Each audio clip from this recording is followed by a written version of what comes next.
Welcome to Business Decoded with Ronnie Spellman. We crack the code so you don't have to. Welcome to the Business Decoded podcast with Ronnie Spellman. I'm here with Josh and Jenna from Resort TV One. Welcome. Thanks for having us. Thank you. We're glad to be here. Now, I know that you're quite a legend on YouTube. You have videos that tour different facilities, particularly the Disney Resort. And I'm amazed. I've watched quite a few of your videos and you have an amazing following. What do you do? Well, right now what we do is we actually do both live streams in the parks where we will walk around with our cell phones on a stabilizer and we'll show people what's happening right now in the parks. And then we have a live chat. We interact with that. And then the other thing we do besides the live streams is just recorded vlogs where those are recorded ahead of time, edited, and then posted later. So it's kind of like the best of both worlds. You get the edited stuff where you just get the, the highlights of a trip to Disney. And then you get the live stream that shows, the full experience, including sometimes even waiting in lines. So now, Josh, you just understated that because I'm told you're one of the pioneers of the theme park live streaming genre. So it's a really big deal across the U.S. and the globe. Well, yeah, we were the first to live stream Disney at least regularly on YouTube. We haven't found that anybody did it before we did, so that's kind of a cool thing. We just I started for a couple months, and then Jenna moved down from or moved over from California to Florida, and was able to join on with me. But yeah, it was one of those where I saw a tech blog, and I was like, oh, YouTube is enabling live streams for channels under a certain size, which is where we were at the time, under 10,000, I think. And then I said, I think people would like to see the parks live, and the very first one really took off. Tons of people. One of my first ones at Magic Kingdom had over 1,000 people watching, which was just crazy for the first time. So it was really popular. That's amazing. So what made you think, though, that this would be a good place for you to go into? Like, I know you mentioned part of that now, but when did you start, first of all? What year? The whole channel started in, I actually started posting more Disney stuff in 2015. I've had the channel for longer than that. And it's actually had to change the name from just like a generic username to, Resort TV One, which, we kind of came up with by accident. We can talk about that later. But yeah, anyway, so basically, started that out and really just wanted to, at some point, just have the Resort TV. That's why our name is Resort TV One, is because we would post the hotel resort channels where if you stay at the Disney hotels, there's different TV shows where they give you previews of the rides. They show what's happening right now, what the park hours are, all these kind of things. And people get attached to that because they'll turn that stuff on in the room and it reminds you of when you were there. And so for me, even when I was living in Indiana, I kind of had this idea to do it, but then YouTube came along and was able to provide the vehicle for that. And, so I was able to put the videos on and then just load them up on my Apple TV so that I could pretend that I was still in the hotel, watching this TV channel. And a lot of people like that. So that's how we grew our first following. And then my wife, and I have to give my wife credit. We were at the hotel and she wanted a nap one day. And I was like, I want to go to the park. And she's like, I want to go with you, but let me take a nap first. Why don't you go do a tour of the hotel, do a video of the hotel, and then see how that works. And then Jenna, about the same time, had also said, hey, I've been watching all these Disney vloggers. You should do some vlogs. So, it was I was kind of resistant to it at first. I didn't want to be on camera. I didn't want to, have my voice out there. So the first tour of the resort I did was just silent. It was just showing it, just the ambient sounds of the resort was just that's it. Right. And then eventually we got into doing some vlogs and live streams just came as a natural extension of that. So that's the short version of how we got started. It was pretty crazy. Now, I think Disney started out with just motion and animation and no, not a whole lot of voice either, right? That's true. Back in the early days. Yeah. Now, Jenna, why did you think this would be good for him to start? Well, I was living in California at the time and was missing Disney World because that's where we grew up. And so I was just watching a ton of, we grew up going to Disney, not in Florida, but, and so I was watching a bunch of vloggers and things. And I just, was chatting with Josh and I knew he had the channel and he was posting some update videos, like he was saying, or walkthroughs. And I said, Josh, you should start vlogging. This is super cool. You're right next to the parks. It'd be fun to watch you there and blah, blah, blah. Well, then, my husband's job didn't work out in California, so we decided to move to Florida closer to family. And I'm like, hey, we should do this together. And he's like, yeah, let's try it. Now, What's fascinating, around the time you started, I forget the year that Mr. Beast started, but you started, for what it's worth, relatively early when it comes to YouTube and the video. But Mr. Beast and some of those other big names on YouTube, you started about the same time, it sounds like. Yeah, I guess maybe what I missed out on is I should have counted to 100,000. We should have done that, and then it would have been. No, I'm just kidding. But I think Mr. Beast is a lot of fun. So yeah, nothing taken away from him at all. But you're right, we did start around that time, and actually with Disney YouTube, we're in what I would call the second wave. It's kind of funny because like you can kind of break, vlogging and live streaming down to historical waves. And a lot of people don't know this because they don't follow it that close. But like the first wave is like, your original people like Adam the Woo, who just recently passed away, unfortunately. And then Tim Tracker and, Justin Scard and some of these people that we've known forever and ever. And they started at the very beginning. They were the very first ones to really do it.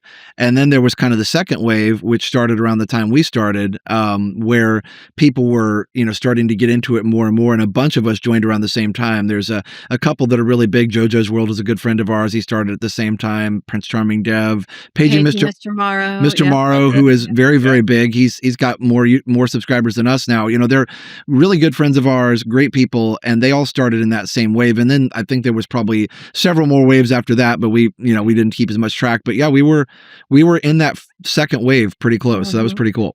Now, Josh, is there like a group that gets together of all of you that started around that same time? How'd you become friends with all of them? That's pretty special. It's not really anything formal. We'll see each other at all the major events and stuff. Sometimes we all get invited to the media stuff together. Like when there's a new cruise ship, we've been fortunate enough. Disney's very generous. They'll invite us to tour and to stay on the new cruise ships, or, when there's a new ride open, they'll invite us to see that. And so we'll see a lot of our friends at those events, but also you just see them around the park. And usually when you do, since what's cool is we're live. And so like what'll end up happening is, we'll ask them, we'll make sure it's okay. We're like, hey, is it okay? You want to say hi on the live stream? And they will most of the time, and they'll say hi, and people will be like, oh my gosh, it's Paige and Mr. Morrow, or it's it's this guy or that guy, or JoJo or whoever it is. Kyle Palo is another great one. I don't want to miss anybody. Jackie's super enthused, like all these great people that started around that same time. So sorry if we're missing anybody, but the point is we'll see these awesome people around the parks, and we'll just get to say hi to them. And it's just very informal. It's not really like, oh hey, we're all meeting up on Wednesdays at 7. It's just very informal around the park. It's neat how you can have a community like that where you travel out. I've met some friends. I've been traveling across the country, and we come from all different parts, and you happen to see them in the airport, and you think, what are the odds of me running into this person in an airport with tens and tens of thousands of people? So it's kind of cool. You can go to a Disney with all of their thousands of people there at once and happen to come across a friend. Yeah. For sure. It's fun. So you've branched out now, though, beyond just your original set, the Resort TV one. It looks like you have a couple of other branches. What are those different parts that you have? And is it the Friday Night Live? That's so cool. The concept of it. Oh, for sure. Jenna, go ahead. So, I mean, are we talking just Resort TV or the other channels? The different channels that you have, including the Friday Night Live. It just seems neat how you've branched out. Yeah, so we do Friday Night Live, of course, every Friday with Resort TV 1, and then Josh and I also do different days throughout the week, Magical Monday and Tranquil Tuesdays, but we also have other channels now. So Josh first started with Retro TV 1 Tech, since he really loves tech. He does a whole channel about, retro tech and all there is to do with that, and gaming, some, different games and stuff as well. So then my husband and I, Dale, decided to start our own channel, just kind of like showing, day-to-day stuff as well as adventures. It's called Adventures of Jenna and Dale, outside of Disney mainly. I mean, we did some Universal, we were doing some cruises, just fun stuff around, Florida. We've been adding a little Disney in every once in a while. We just got back from a cruise, so we've been posting some cruise videos. Nice. And then Josh, you just started the other one. Tell them about that one.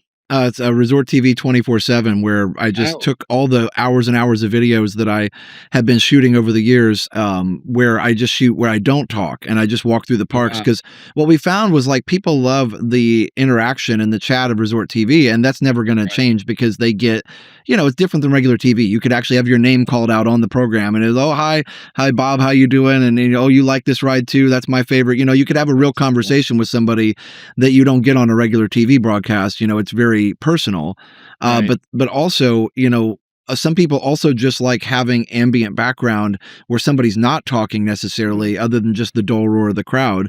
And so I have this 24-hour channel where I just put all this stuff together. It runs on a little computer right behind me, a little Apple TV size computer, and it just runs 24 hours a day, daytime videos in the day, nighttime videos at night. I even found out from some of my friends that they're playing it in some hotels around the area. Okay. Did you program all of that detail into the system? How did you get it to run daytime during daytime and night at nighttime? Yeah, so I use a free software called OBS, and I just found out how to basically like there's like different programs you can use to like switch stuff at different times, automatic switching. So then as I try to keep it pretty true to life. So as the seasons change, like in the winter, you have to start the nighttime videos earlier and stuff. So I try and keep it on Florida time. Obviously people watch from all around the world, but I'll keep it on Florida time, so that it's more realistic to where we are. And yeah, it just runs through that program. It's a pretty neat little thing. And it's a way just to have those videos going when people just want to watch something, but they don't want to think about it. Yeah. Well, it's a great way to stay connected with people as well, because even when we started the podcast, at a certain point, people said you have to have a certain amount of interviews and volume. But the fact that you can tune in 24 hours a day and keep people connected is fairly amazing. Yeah, it's a lot of fun, for sure. So, Jenna, how many items do you have from the parks? I was watching one of your videos and I saw like the Disney ears, and there was a huge stack. And I was thinking, I wonder how many. And then I can see the items behind you on the video. Yes, I'm a little obsessed with the merch. I do a lot of merch videos and, what's new at Disney Springs and stuff like that. So when I'm there and I see it, it's hard not to buy it. But but no, I have a lot of the Disney ears. My husband even made me like, they're right next to me. It's hard to, you can't see them right now, but like stands that go from floor to ceiling. So it's easier to, put the ears in there. But yeah, no, I love all the things. Now, have you counted how many you have, or? No, Josh and I keep saying that we're going to count them, and then we're going to do like a little giveaway, people have them guess how many ears I have. We have to do it. We have to do it. We're going to do a contest. I'm going to come over and your husband can help us and we'll figure it out. But no, there's, we talked about doing a contest even, like, okay, everybody guess, and the closest guess gets a prize or something, however many, what the number is, We'll have to do that. Now, would the prize be getting one of your collectibles, or would it be something? Maybe. I could probably give away a pair of ears. We'll see. You definitely wouldn't be a shortage of ears for sure. No. So when my daughter turned 1, we were living out in Southern California at the time. And so we took her to Disney there. And it was great for us. I remember people asking, why would you take a 1-year-old? They won't remember the Disney, but she had such an amazing experience. And I think that was the year we got the gold ears. So I don't know if you remember those different periods. I don't know which anniversary it was or what exactly it was for, but she loved it. But we are absolute theme park fans. So we've been all over the country, from Carowinds to several Six Flags to Knott's Berry Farm. In California, to SeaWorld and their park, Legoland. It's been a joy. Do you have any favorite things or rides that you like from any of the places you've been? Yeah. Well, at Disney World, which is the one Josh and I grew up going, we were 4 and 5 the first time we ever went. And Nice. I'd say probably my favorite right now is a new ride at Epcot, Guardians of the Galaxy. It's an amazing roller coaster. But my favorite just traditional ride, and Josh and I say this, and we literally ride it all the time, is the People Mover. Josh has it behind him there. There's a poster. So yeah, that's probably our favorite at Walt Disney World. I love finding those old wooden rides at the different parks. I mean, they're part terrifying because you're not sure if they will stand up. But they're great. Yeah. Luckily, Disney, you feel pretty safe there. Right. Well, very true. Very true. Do you have a special place in Disney that you like to go? I remember when we took my daughters, we went to and I forget the name of the restaurant in the California Disney, but it had all the princesses and the characters, and it was such a treat for my daughters at the time. Yeah. I mean, we really like, just all the different aspects of the parks, but I think the park that we end up, going to the most and that's most popular on the streams is Magic Kingdom, because it's the original park. And as far as, areas in the park, like, I think we all have our favorite, like we talked about favorite rides already, but like, we don't really do the character experiences as much, Sure. just because it's harder on the stream, because sometimes there's a long wait. Gotcha. And sometimes, it's hard with the stream and everything. We do it sometimes, but I think for us, really just strolling around the parks and just like experiencing the ambiance. Jenna likes to do the shopping. She can talk about that more. She's an expert on, like, she'll go into the shop and she'll be like, oh, this thing's new. And I'll be like, oh, it is, because I'll, it looks, sometimes I'll notice too. I'm like, hey, that's new. But then she's like, no, they've had that for 3 months, so I'm a typical guy. I don't notice the shopping. I like it. I just don't notice everything like she does. But then, just like finding also a little out of the way place to just, hang out sometimes. There's all these little, even in the busiest, literally Magic Kingdom's every year, they do rankings. Magic Kingdom's always the busiest theme park in the world, by number of people that visit. Disney releases, or Theme Park Review or some kind of place releases that stuff. But anyway, the point is, even the busiest theme park in the world, you can find out of the way places where, people don't go as often, little benches or kind of a little alcove you can do. And I like doing that too. Mhm. Now, Jenna, am I correct? Is it the M&M sugar cookie that's one of your favorites? I think I saw that in a couple of the videos. It is. Yeah, it's one of my favorites. Yes, I have a sweet tooth for sure. I love all the treats, and I like trying the new ones when they come out, but you got to watch it, because when you live here and, eat all the treats, it's not good. Well, and they're just so amazing. They look great. I know they taste great. One of my favorite treats, I don't know if they have it there, is just the snickerdoodle. So if I find a snickerdoodle in any place I ever go, I'm getting it. Yep. They have a good Now, one. I understand you even brought your parents into the fold. I've seen them on a couple of your videos. Mhm. Yes. How did you convince them to go live streaming? Was that a challenge?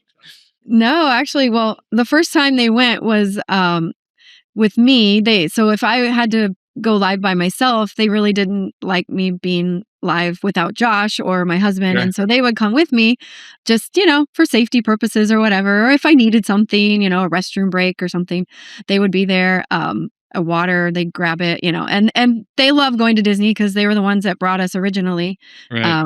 Their first date, by the way, was at Magic Kingdom. Their Oh, first how date. funny. So Now, whatever they would allow you to tell us, how did that happen, their first date? Like, is there some magical story behind it, and why Disney? do you want to tell it, Josh? Yeah, sure. Yeah. I mean, they, basically, Dad was living in Florida. Mom came down here on a trip, and they were telling, Mom had just gotten out of a relationship apparently, and they had told she had told her friends not to set her up with anybody, and they ended up, doing it anyway. And then, Blind date. blind date. Yep. And so, wasn't the first date, but it was very, very soon after that Right. they First ended up. official, I think, right? That First wasn't the official blind date, date. yeah. They ended up. I don't know. I actually haven't heard the story of why they chose Magic Kingdom, but I think they both like really enjoyed Disney, and Mom, had been down once with her family, and they just really wanted to experience that again. So it only been Disney, by the time they did this was 76, I think. So that Disney had only been open for like 5 years. So it was fairly new. So yeah, they just wanted to go see it, and they were already in Florida, so they went and saw it.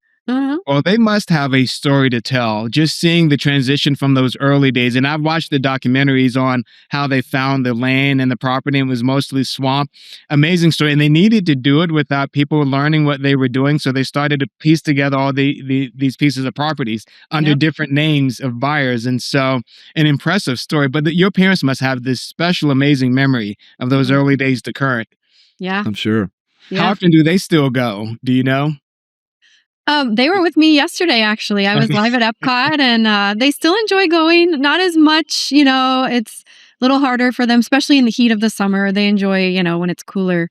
Like today, the heat index is supposed to be 110. So, and they're 74 and 75. So, just got to be careful. But they still like to go sometimes. And I saw in one of your programs, which made me think kind of the frequency of how often they've been. People might go, and I think you may have said this in one of yours, they might go a couple times a year. For some families, it might be every few years if they live further out. But I think you mentioned having the park pass, having an annual pass, and it's just so neat to be able to go at the end of the day and spend some time. And if it's busy or you just don't want to stay, you don't have to stay long, but you still get the value out of it. I think you all spoke about that premise. Mm-hmm.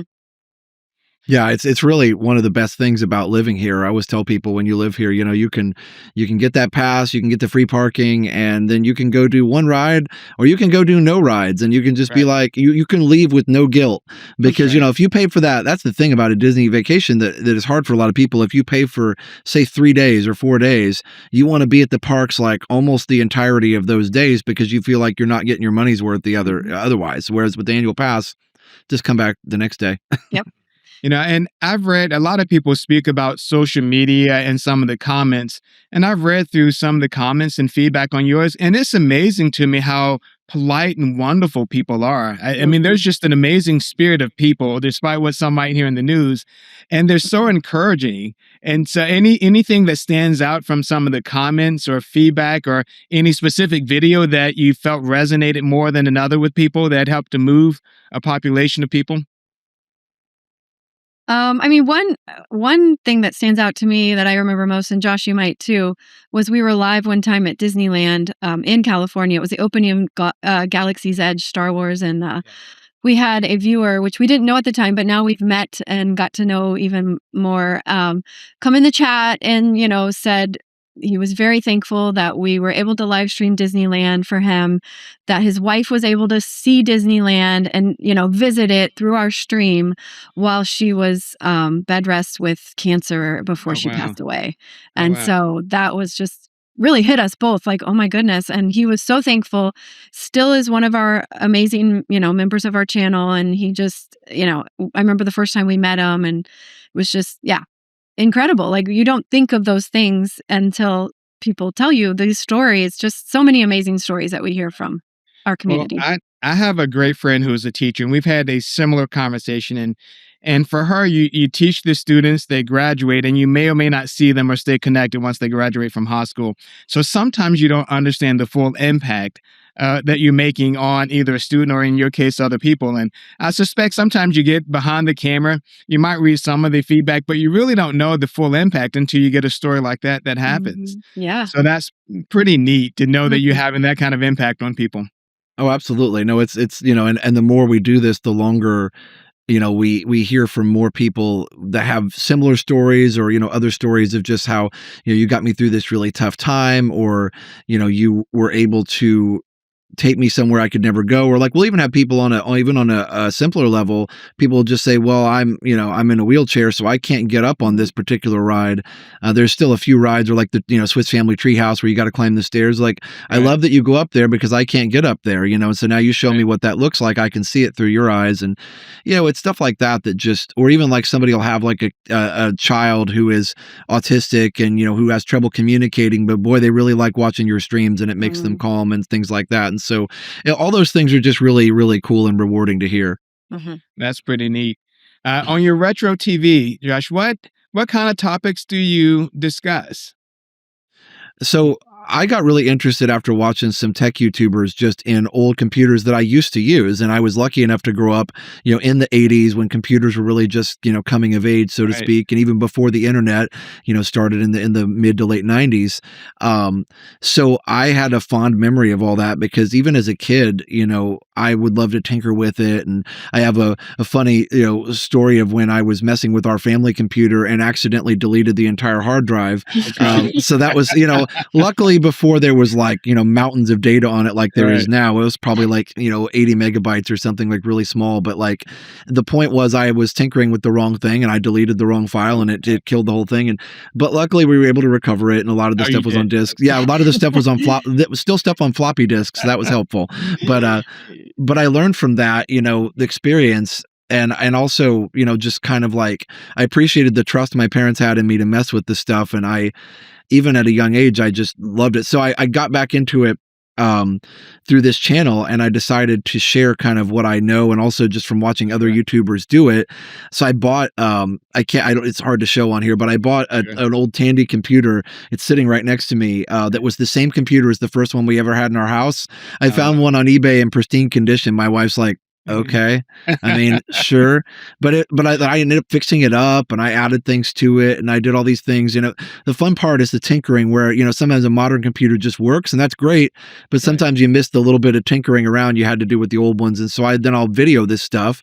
I'll show it and then people have the nostalgia. Some people will say, oh, I don't have room for all that stuff in my house, but it's cool to see it again. I have one of those. So it's really just another way of connecting with people just with a different medium, basically. Yeah. My first video game machine was the Atari 2600. Yep. I've got one of those too. Somebody actually, that was one I used to have, and we sold it at some point growing up after it was not useful anymore. But one of my viewers said, "Hey, do you want one? I have an extra one," and so he donated one to me. So I have another one now. That's cool. I think it was the Atari 26 and then the 5200 when that came out. I think we ended up getting that as well. But no, that brings back a lot of memories. That Frogger was the big game back in the day and stuff, in addition to Mrs. Pac-Man. So it's fun seeing those games at different places. There's I think there's kind of a retro video game store in Virginia that I visited, and it was so fun just to see all the old games. Oh, absolutely. And I was just up in New Jersey visiting a friend, and they have them all over the place. They have them here in Orlando too, but they had a retro arcade inside of an old bank building. Nice. And so the coolest thing about that was they had these games about cracking safes and vaults, and they were in the bank vault. So that was just kind of very meta, but I think there's a lot of interest now in retro things. Even at Target yesterday, I saw there's a record section now. So I think people they're interested in older things, and that's why I kind of started that channel, because I thought people, they want to see this stuff again. So right. I remember, and this is maybe too much for our listeners because we kind of focus on the business side, but I remember traveling out to, I think it was San Francisco, and I went to a music store. Everything is streamed now, but I went to a music store and I had on the headsets, and that's how you learn about a lot of the new music. Mm-hmm. So I had I don't know what happened to my vinyls. I think my parents discarded them or donated them when I moved out. But no, it's really neat to see those come back. Mm-hmm. Yeah, absolutely. So if you had to give advice to someone looking to start a channel today or become an influencer or build an online presence, what would you say to them? You've been doing this now for over 10 years, so you're kind of the experts in it, and it's second nature to you. But how would someone go about building a group of followers and subscribers and a program like you've done? You want me to go ahead. Okay, we can both tag on a little bit. So I think, when you're getting started, the biggest thing I always tell people is you have to have a very clear vision for what you're going to do, because YouTube is an awesome place and you can still get started on YouTube or any other social media, even though they're much more crowded now than they were when we started.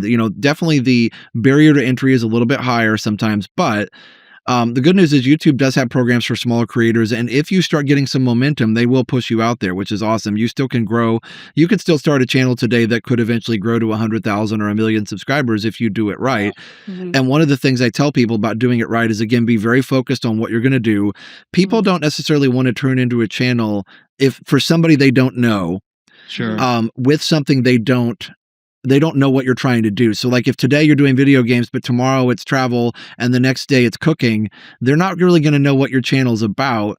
As opposed to if you're already an established brand, you take a Mr. Beast or something, he could start a channel on reading the phone book, and people, I know there's not phone book, but he could be Mr. Beast reads a book and people would watch it because they like him.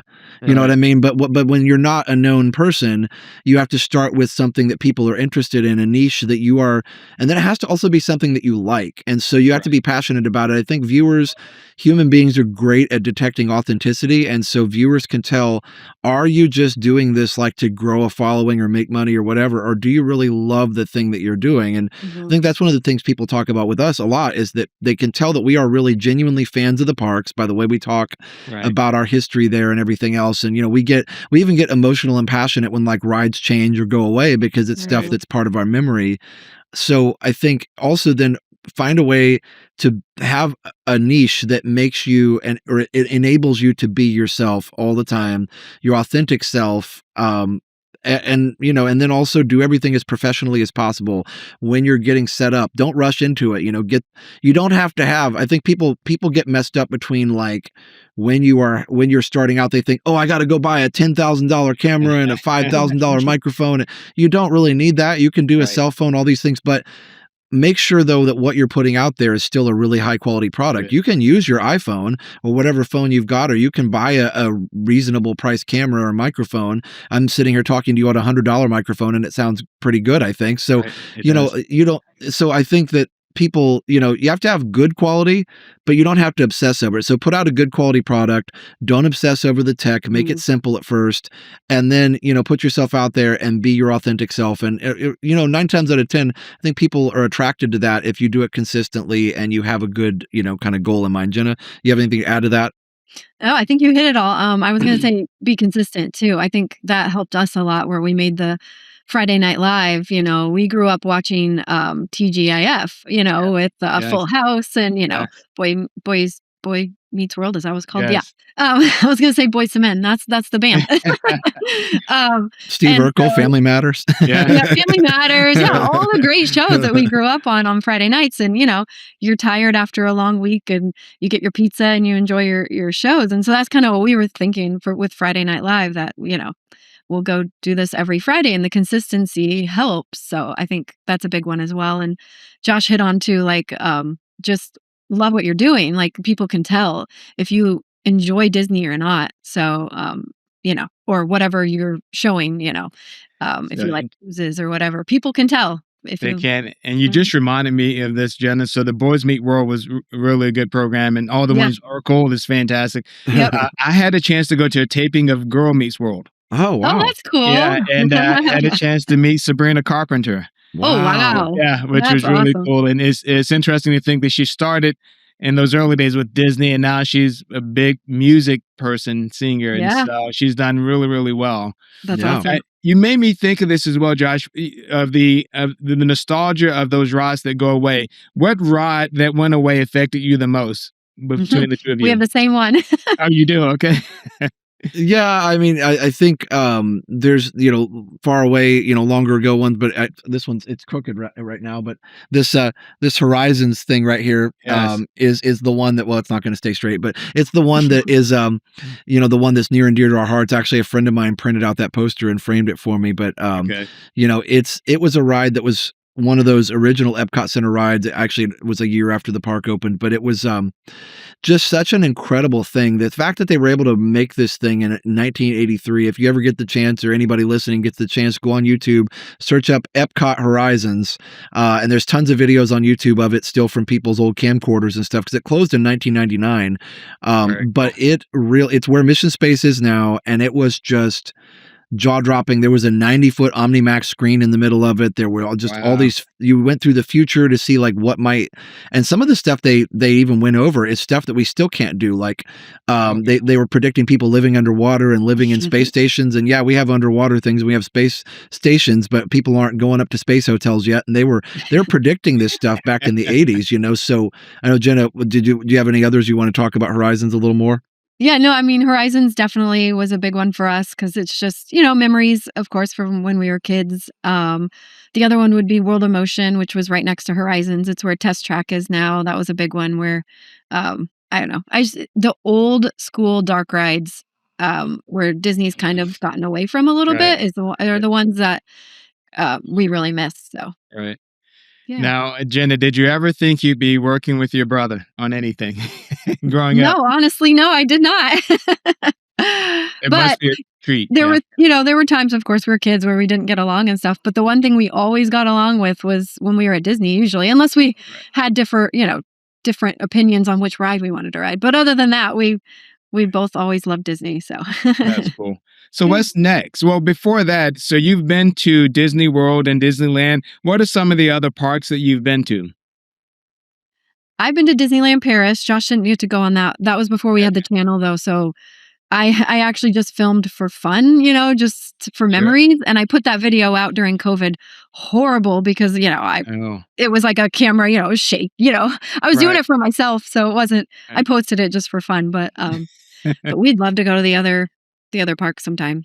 Now, in Universal, is Universal on your list as well of visits? We do Universal Orlando a lot. We were at the opening day of the new park, Epic Universe, so that was amazing. Okay. And they have a new one coming to Dallas now, Universal. It's a kids park moving into Yes. Frisco, Texas. So that should be really fascinating. I think it opens July something 2026, if I remember correctly. Oh, okay. Yeah, I see some content creators are out there right now. I think Universal invited some of them out to check it out. So that's pretty cool. Yeah. Wow. So what's next for you? I think that we're just going to continue to do, kind of what we've done with the live streaming. But also, I'm always open to new ideas. The live stream was an idea that hit us. And so, we're always trying to upgrade the tech and the apps and things like that. And I've been working on some stuff with that recently just to make sure that the viewers have the best experience possible. But even just thinking about new ideas in the medium that we have, like, okay, what other things can we do with live streams? Like, do we do a viewer's choice one where they vote on what you do, or do we do, themed ones to certain times of the year? I've done even things where I tried to ride all the rides in the park in one day, so challenges are fun. I think we're going to get back into doing some more of those, maybe not quite that extreme, but more of those types of challenges where it's like, we used to do like 4 park hopping and we had to ride like one ride and see one character and grab one food item at each park. And, I think just making it engaging and interesting for the viewers is the main thing, but also eventually adding, like Jenna said, more parks. If we're ever able to go to the overseas parks, I've only been to the ones here in the US. She's been to Paris. So I've been to Disneyland, of course, and Disney World here, but yeah, I'd like to visit all the parks at some point, every Disney park, including Hong Kong, Shanghai, all these, Tokyo, everywhere. So I think it would be fantastic to be able to do that. Other theme parks, we visited Epic Universe on opening day and all those types of things. Right. And so we're going to continue to do those things and just find, like, the 24/7 channel was an idea I had just to try and what else can we do to, like, make people feel connected to their, favorite thing. A lot of the people that watch us, it's their, Disney. And so it's like their happy place when they have a bad day at work. They'll get on the stream, or they'll get on the 24-hour, or they'll get on one of our vlogs and they'll just be like, oh, I'm so glad you posted this. I had a really rough day today and I just wanted some Disney today. So that's kind of the goal. Now, is there anything that's new innovation at a Disney? I was there. Now, this is probably old by now, but they had an amazing light show at the Disney World in California. That was incredible. It was nighttime, and they were able to make these characters using the lasers over the water. Absolutely incredible for the technology of that time. Now, that's been over a decade ago, but just some amazing things. California Adventure is kind of neat to me. We were there for the High School Musical performance that they had at Disneyland, and it was just exciting. So anything new that you know about that's coming up, or is just kind of fresh within the Disney sphere?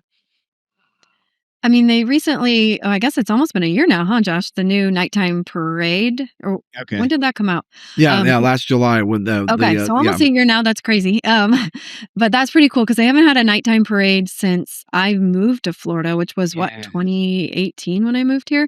So we've kind of missed that. So it's nice to have a nighttime parade back. Now the parade, when I first went to California Disney, the parade was so cool just to see the characters coming down, and we didn't know what was happening initially. And then the music started playing and it was so much fun. Yeah. That's actually one of Josh and I's favorite memories. And we talk about this on the channel all the time. When we were kids, was the nighttime parade. And we'd, at the end of the night, we'd go into the Disney bakery, which is now Starbucks, but, still on Main Street. And we'd get our treat and sit there and we'd see the parade kind of go by, the window and the door, and we listen to the music and we just chat as a family, of all the fun we had. And so that was always a cool memory. So I'm glad they have the parade back. Different. I have some incredible video of my 1-year-old at the time. Just watching, when you can see her eyes become huge as she's seeing the characters go down. And what was kind of neat, again, technology's changed a lot. That was 20 years ago. But what was neat is how they had the microphones of the characters integrated into the speaker system along that route. So when they were talking and doing things, you could hear it very vividly versus it just coming from like a speaker on a float. It was just, I was so impressed at the quality and investment in the program. Absolutely. Yeah, we love the parades. The other new thing that's coming, so that was the Starlight Parade she was talking about that's brand Right. new as of last year. Then there's a few things that are coming. On the We Miss It note, they did at Magic Kingdom do away with the Tom Sawyer Island and the riverboat that went around Frontierland. That is all gone now, which is right in front of Haunted Mansion. But they're working on an expansion, a double expansion to Magic Kingdom, where they're going to add in the place where the riverboat area was. They're going to add in something called Cars Land Piston Peak, and so it's going to be dealing with the Cars characters. There's going to be an off-road type ride there, so they're going to be doing that, and then there's going to be one other type of ride there for families. And then the thing that a lot of people are super excited about is they're going to do the first Villains Land over in Magic Kingdom. That's going to be kind of in an area that's never been developed. It's kind of a backstage area that was just an empty lot. And so they're developing it into Villains Land. They haven't announced really what they're going to do with it yet. We're hoping this summer they've got D23 in California. We're not going, but we're hoping that they announce at that some more specifics about what's going to go in there. I have a little inside information that obviously I can't share, but I'm hoping they announce the thing that I was told is happening. So I'm hoping they announce that this summer. And I'm hoping that I think people will be excited because villains are something that people are fascinated by. Disney has some of the best villains, with these different movies that they do, Maleficent, the Evil Queen, and all these different people that are Jafar and the villains that go around and are part of the movie. So I think that'll be cool. And then they've also got the what's the Tropical Americas and Animal Kingdom is coming in, so that's going to be Encanto in Animal Kingdom, Yep. Oh, and Monsters Inc. Land. There's a lot of new things they're adding. I love it. Jenna, so this is what I'm thinking about. You're the merchandise person. Have you already coordinated a deal with Disney to have the Josh and Jenna merchandise? Do you have cups with your faces on it yet? Or? That would be awesome, but no. Not yet. That's cool. So how can someone find you? Those that are listening to the program and maybe they're not yet on YouTube, how would they go about finding you?